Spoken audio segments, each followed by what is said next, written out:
경기도 어느 한적한 시골 마을에 한준이라는 선비가 있었습니다. 그는 조상에게서 물려받은 재산으로 풍요롭게 생활하며 여유롭게 풍류를 즐기는 선비였지요. 벼슬에는 뜻이 없었고 그저 친구들과 함께 여유를 즐기며 살아가는 선비였어요. 어느 봄날의 햇살이 사방에 스며드는 평화로운 풍경 속 두 명의 선비가 앉아 있었습니다. 마치 형제처럼 가까운 두 사람은 그날도 어김없이 만나 장기를 두며 서로의 근황을 물으며 담소를 나누고 있었지요. 한준, 내 지난번에는 약주가 과하여 실수를 하지 않았나 모르겠소. 걱정 마시오. 나도 술에 취하여 아무 생각이 안 나는구려. 오늘은 오랜만에 시나 한 수 읊어봅시다. 자네가 선창을 하게나. 이른 봄 동산에는 꽃들이 만발하고 산새는 가지마다 날아들어 즐거이 지저귀는구나. 맑은 바람의 꽃향기는 물결처럼 흐르고 고요한 시냇물은 옥처럼 맑아라. 세상 근심 다 버리고 이곳에 마음을 두니 참된 즐거움이 바로 여기에 있도다. 한준은 유백의 집 뒤뜰에 있는 정자에 앉아 유의를 즐기고 있었지요. 그때 유백의 여종이 사뿐사뿐 걸어오더니 대감마님, 차를 가져왔습니다. 그래, 이리 놓고 가거라. 한준은 차를 내온 여종을 바라보는 순간 시선을 뗄 수 없었어요. 그녀는 시월이라는 이름의 여종이었습니다. 어렸을 때부터 유백의 집에서 자라난 시월은 이제는 어엿한 여인의 모습으로 성숙해져 있었어요.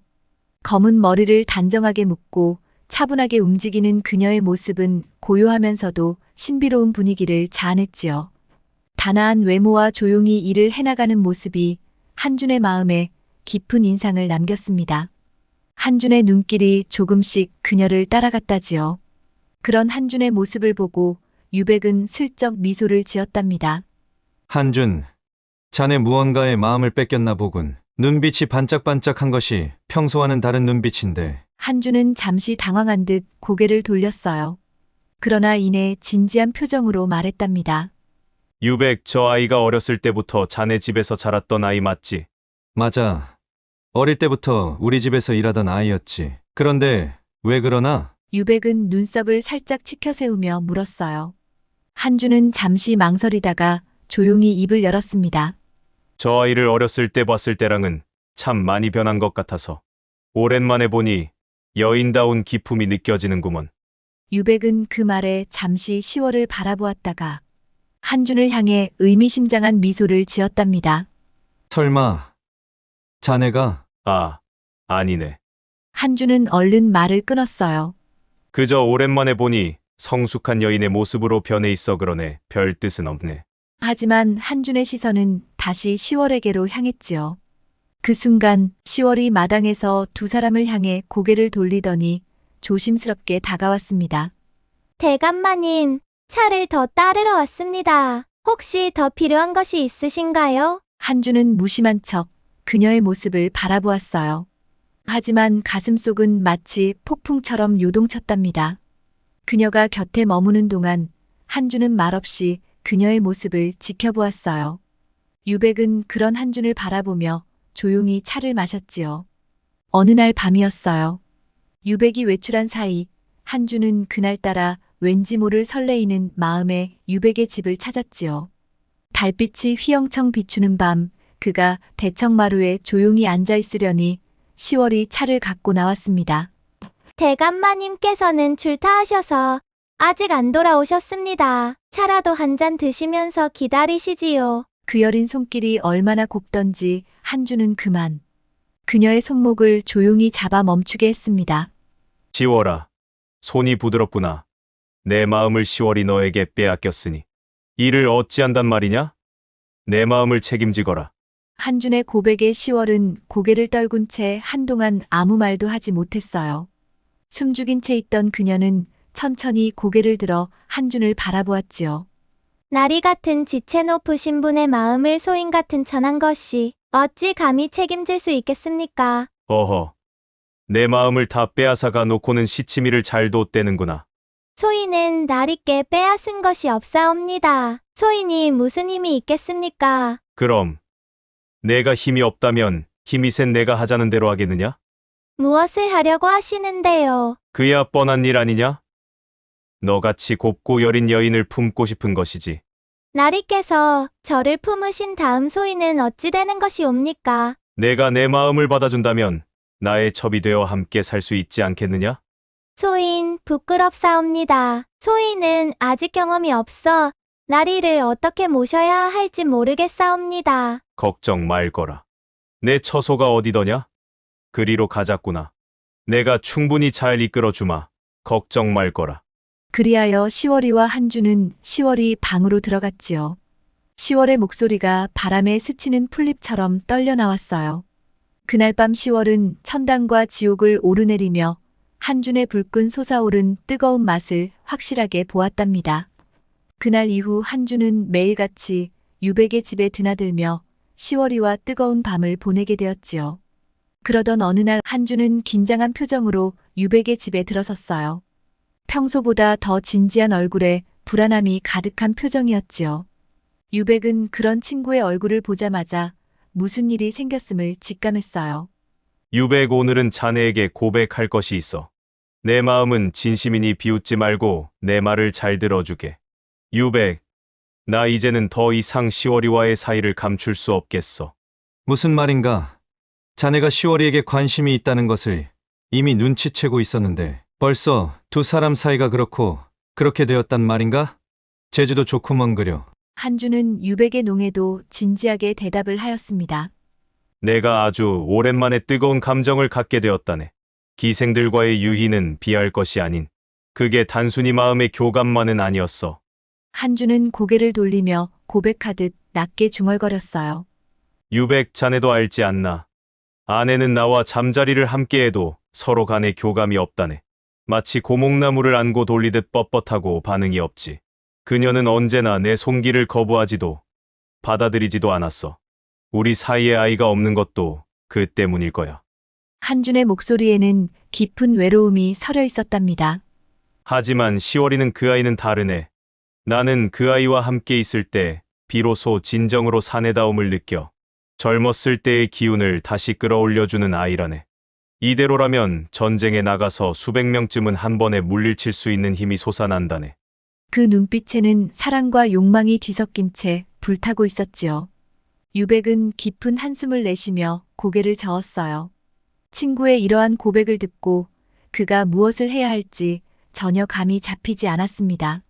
그렇다면 자네가 정말로 원하는 게 무엇인가? 그 아이를 첩실로라도 드릴 생각인가? 아직은 어떻게 해야 할지 모르겠어. 그래서 난감하고 마음이 혼란스럽다네. 하지만 시월이와의 관계를 계속 갖고 가고 싶다네. 자네가 나를 도와주어야 할 것 같아.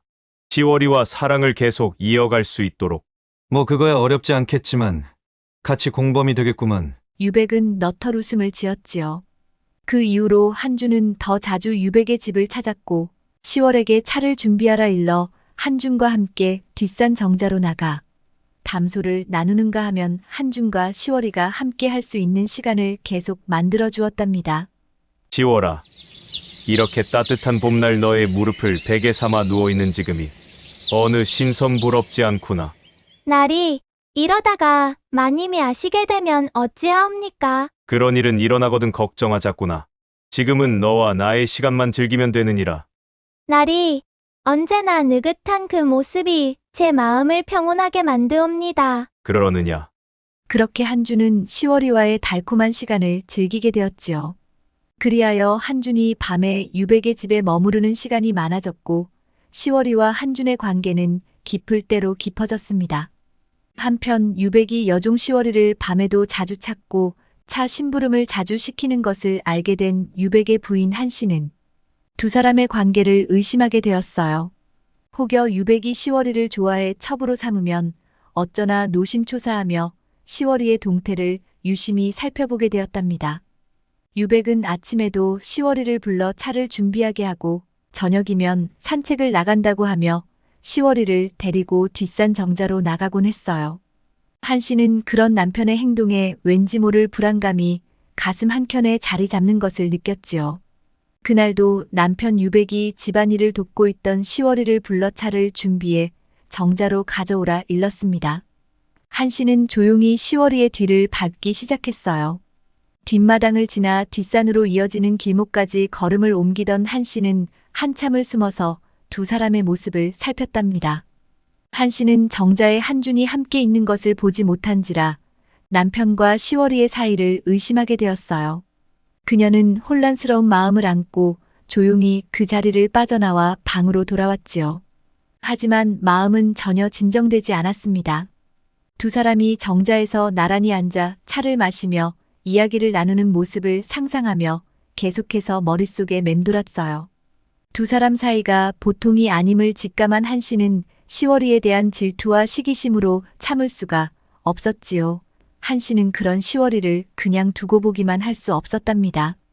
어느 날 마님의 방 청소를 마치고 나온 시월이를 마님은 집안이 떠나가라고 시월이를 불러댔어요.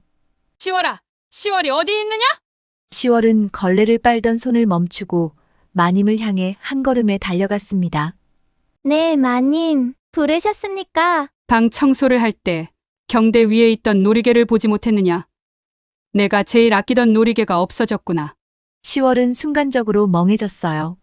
방 청소를 하면서 경대 위 물건들을 분명히 확인했지만 놀이개 같은 귀중한 물건은 눈에 띄지 않았지요. 그녀는 고개를 가로저으며 말했습니다. 네, 마님 소희는 못 보았습니다. 경대에 있는 물건에는 손도 대지 않았습니다. 내가 방금 방 청소를 하고 나오지 않았느냐? 아무도 방에 들어가지 않았는데. 그럼 누구 짓이란 말이냐? 바른대로 말하거라, 인연. 마님, 소희는 정말 모르는 일이옵니다. 방 청소만 하고 나왔을 뿐이옵니다. 마님의 눈매가 날카로워졌어요.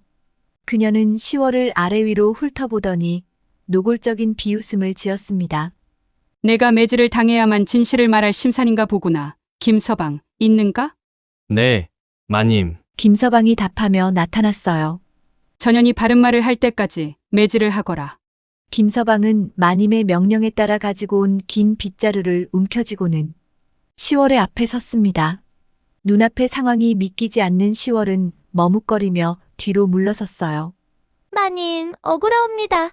소희는 아무것도 손대지 않았습니다. 마님, 제발 믿어주시옵소서. 시월은 두려움에 떨면서 간절히 외쳤지만 마님은 그런 그녀의 외침을 무시한 채 김서방에게 손짓했어요.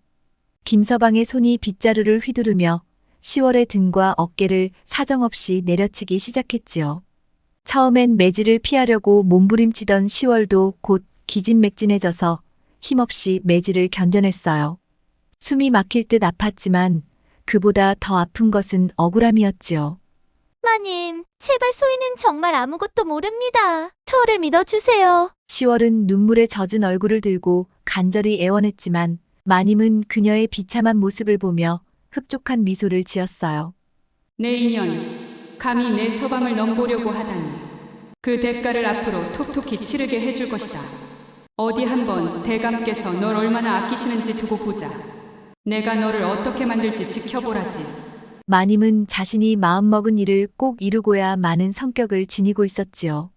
서방님께서 자꾸만 시월이를 챙기는 모습을 보고 의심이 깊어졌던 한 씨는 차라리 이 기회를 빌려 시월을 완전히 부숴버리기로 결심했습니다. 마님은 흐뭇한 미소를 지으며 빗자루를 더 높이 들라고 김서방에게 지시했어요. 김서방, 더 세게 치거라. 인연이 제 잘못을 실토할 때까지 아주 단단히 혼내주어라. 김서방은 마님의 명령에 따라 더 거세게 매질을 이어갔어요. 시월은 슬피 울며 두 손으로 얼굴을 감싸준 채 몸부림쳤습니다. 온몸의 뼈마디가 부서질 듯 아팠지만 무슨 말을 해도 통하지 않을 것을 알기에 그저 울음소리만 내며 참아냈답니다. 그러다 한참 후 마님은 눈웃음을 지으며 김서방에게 손을 들어 제지했어요. 됐네. 이제 생각났어. 내가 다른 경대 속에 넣어둔 것을 깜빡했군. 그만 멈추게. 시월은 온몸에 새겨진 고통보다도 마님의 무심한 목소리에 더 큰 상처를 받았지요.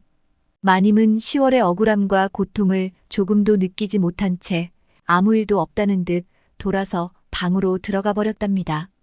그렇게 시간은 흘렀고 한 씨의 시월에 대한 구박은 날이 갈수록 더해갔어요.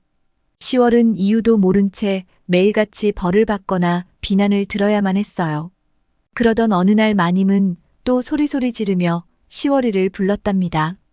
너 지난번 내 생일에 대감마님이 사준 은비녀 못 보았느냐? 마님, 저는 은비녀를 손댄 적이 없습니다. 시월은 두려움에 찬 눈으로 한씨를 올려다보며 말했어요. 그러나 한씨는 냉담한 표정으로 시월이를 내려다보며 말하였지요. 내가 평소에 그 은비녀를 유심히 쳐다보는 것을 이상히 여기고 있었거늘. 이런 사단이 나고야 말았구나. 어서 솔직히 말을 하거라. 마님, 어느 한전이라고 거짓을 말하겠어요. 소희는 마님 물건에 손을 댄 적이 없습니다. 믿어주세요. 믿어달라. 믿어달라. 믿어줄 만한 행동을 해야 믿어주지 않겠느냐. 내 행동 거지가 바르지 못한 것은 온 집안 사람이 다 아느니라. 어딜 감히 나를 속이려 하느냐, 이년.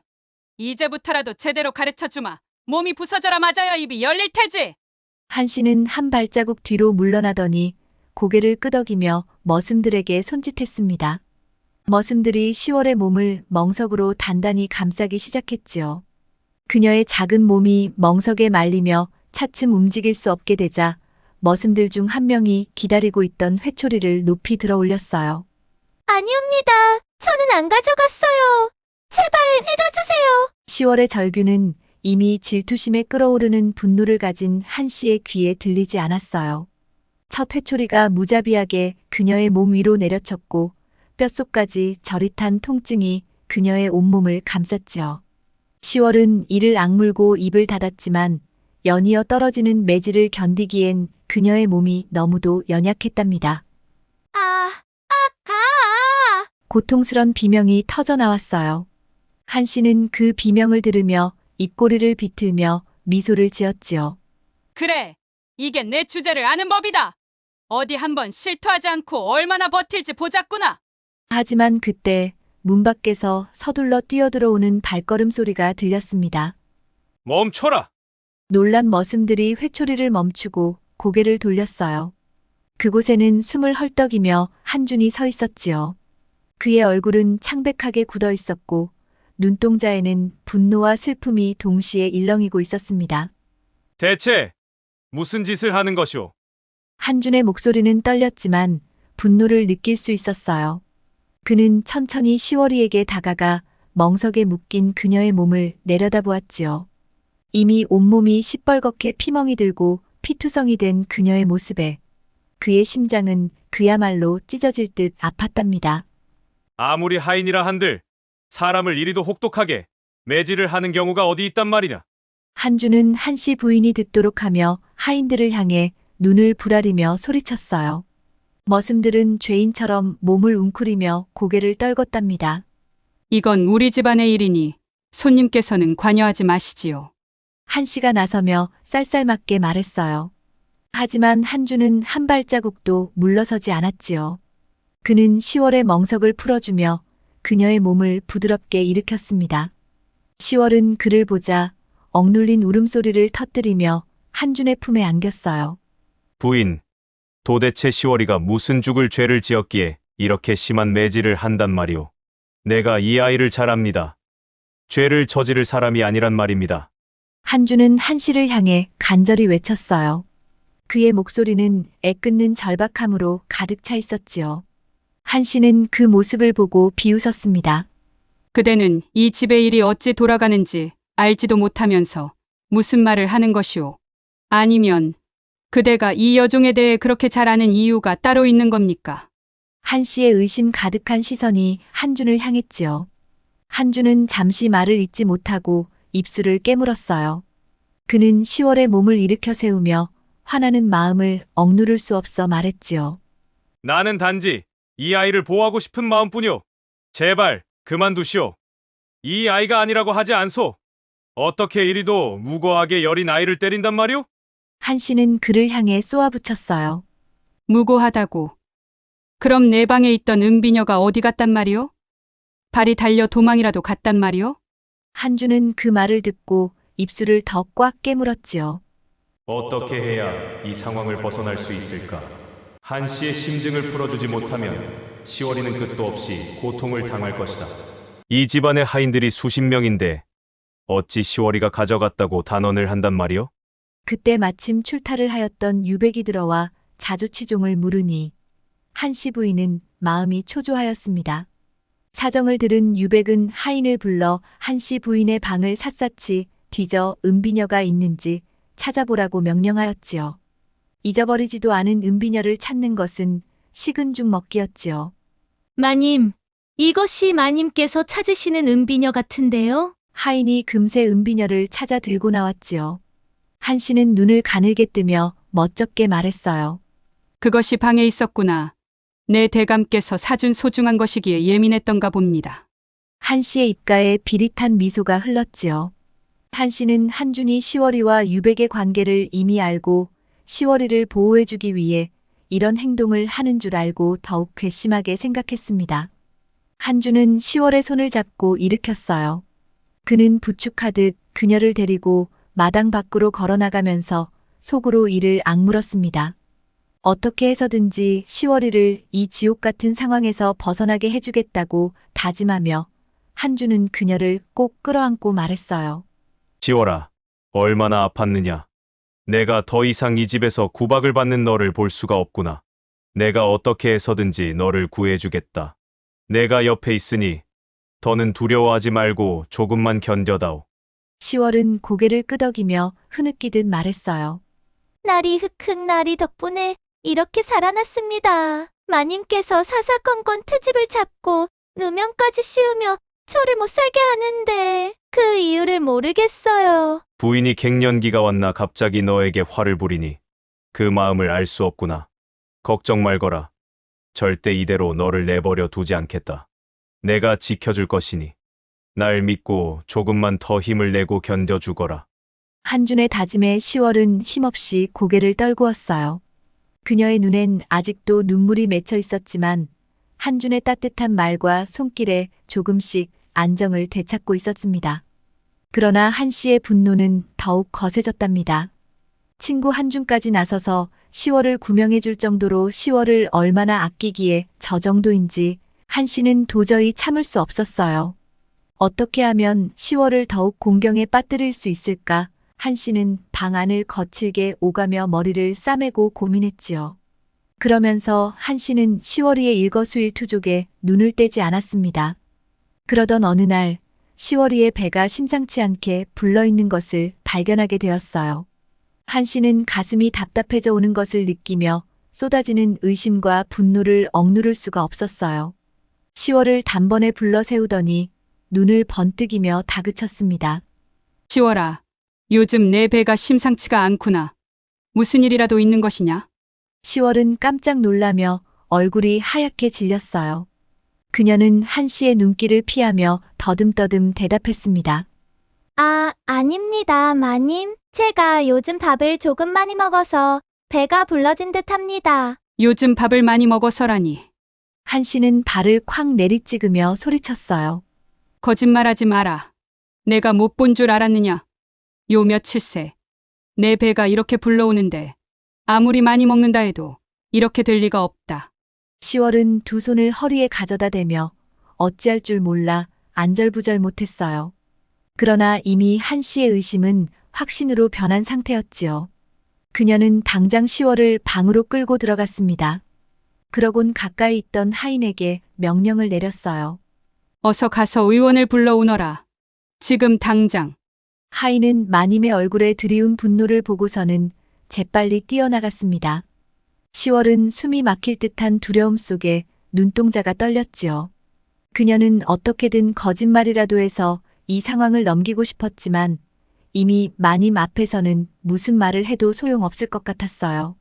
시월이도 내심 몸이 조금 이상하다고 느끼고 있던 차였기에 더욱 가슴이 쿵쾅거리고 떨렸어요. 그렇게 기다림 끝에 마침내 의원이 도착했습니다. 의원은 진지한 표정으로 시월의 손목을 잡고 진맥을 했지요. 방 안은 마치 숨이 멈춘 것처럼 고요했어요. 한씨 부인은 눈을 크게 뜨고 의원의 입만을 바라보았어요. 의원은 잠시 말을 멈추더니 이내 깊은 숨을 내쉬며 천천히 말했습니다. 이 아이는 임신을 하였습니다. 뭐라고? 한씨는 그대로 자리에 주저앉았어요. 입술이 파르르 떨리며 말문이 막혔답니다. 남편 유백과 시월이 밤마다 그 짓거리를 했다고 생각하니 한씨 부인은 피가 거꾸로 솟는 것 같았어요.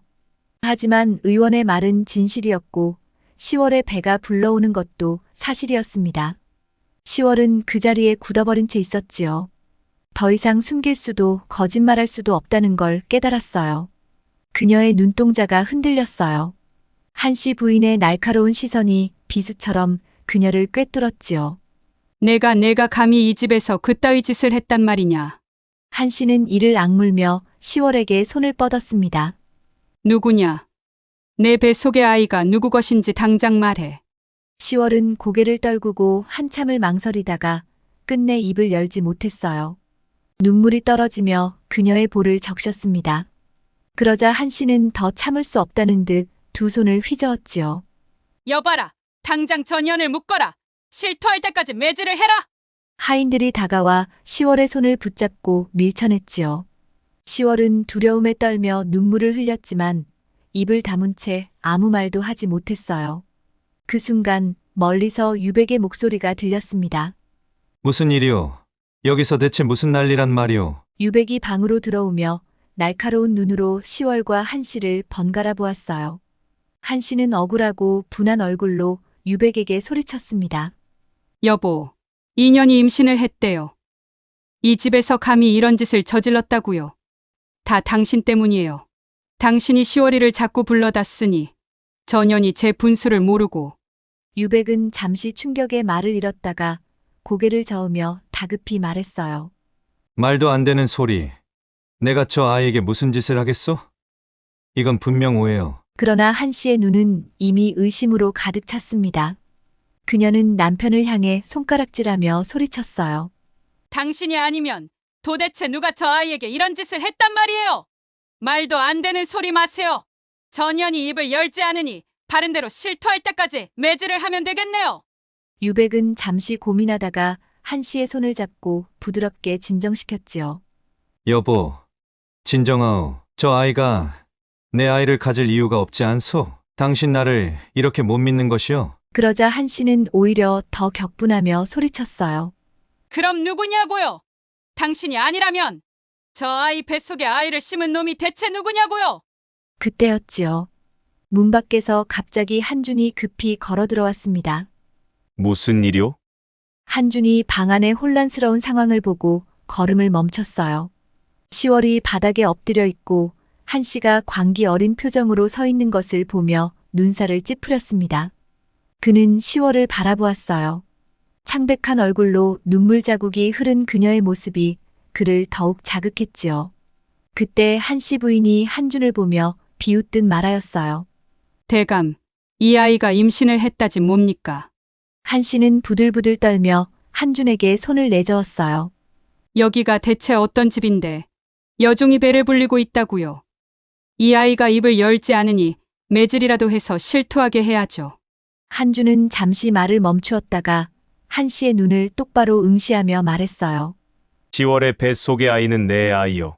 갑자기 무거운 침묵에 휩싸였어요. 한씨는 눈이 휘둥그레진 채 한준을 바라보았습니다. 뭐라고요? 지금 뭐라고 했어요? 한준은 고개를 돌려 10월에 떨고 있는 손을 잡아 일으켰어요. 그녀의 눈에 맺힌 눈물이 그의 손등을 적셨습니다. 그는 단호한 목소리로 다시 말했지요. 이 아이는 내 아이를 가졌소. 더 이상 10월을 힘들게 하지 마시오. 부인. 한씨는 비틀거리며 뒤로 물러섰어요. 한준의 말이 진심이라는 것을 깨달았을 때 그녀는 안도의 숨을 내쉬었지요. 다행히 유백의 아이가 아니라는 말에 한씨는 10월이가 아이를 낳을 때까지 집에서 잘 보살펴주기로 약속을 하였습니다. 우여곡절 끝에 10월이는 아들을 낳았고 대를 잇지 못하고 있는 한준의 집에서는 어찌되었든 대를 잇는 경사가 일어났으니 10월을 첩으로 들여 아이를 잘 키우게 되었답니다. 오해로 인한 질투라는 감정으로 자기 자신은 물론 다른 이의 마음까지도 병들고 힘들게 하는 질투는 다른 이를 파괴하기 전에 스스로를 먼저 삼켜버리는 독이 됩니다. 들꽃야담 애청자 여러분은 이런 질투로 마음 상하지 않으실 거지요? 오늘 하루도 행복하시고 늘 건강 챙기시기 바랍니다. 감사합니다.